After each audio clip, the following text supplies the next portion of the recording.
நடைபெறுமா dead தேர்வு? ஆசிரியர்களின் எதிர்பார்ப்பு செவிசாய்க்குமா அரசு?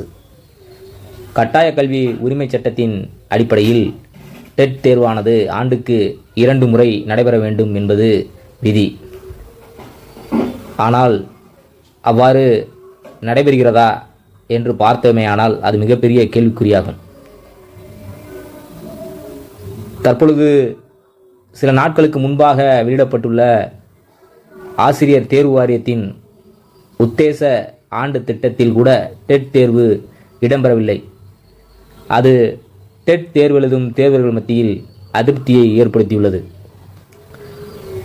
மத்திய அரசின் கட்டாய கல்வி உரிமை சட்டத்தின் அடிப்படையில் முதல் முறையாக 2012ஆம் ஆண்டு டெட் தேர்வானது தமிழகத்தில் நடைபெற்றது. அந்த ஆண்டு மட்டும் 2 முறை அத்தேர்வானது நடைபெற்றுள்ளது.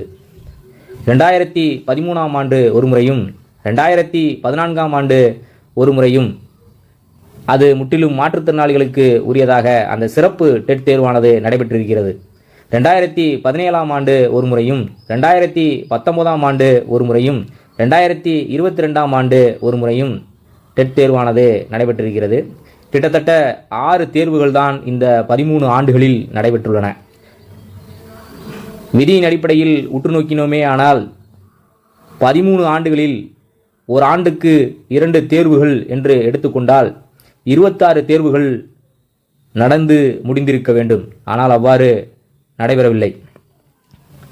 இதற்கிடையில் 2 நாட்களுக்கு முன்பாக ஆசிரியர் தகுதி தேர்வு தேர்ச்சி என்ற நிபந்தனை சிறுபான்மையினர் பள்ளிகளுக்கும் பொருந்தும் என்று மதுரை உயர்நீதிமன்ற கிளையானது ஒரு உத்தரவினை பிறப்பித்துள்ளது.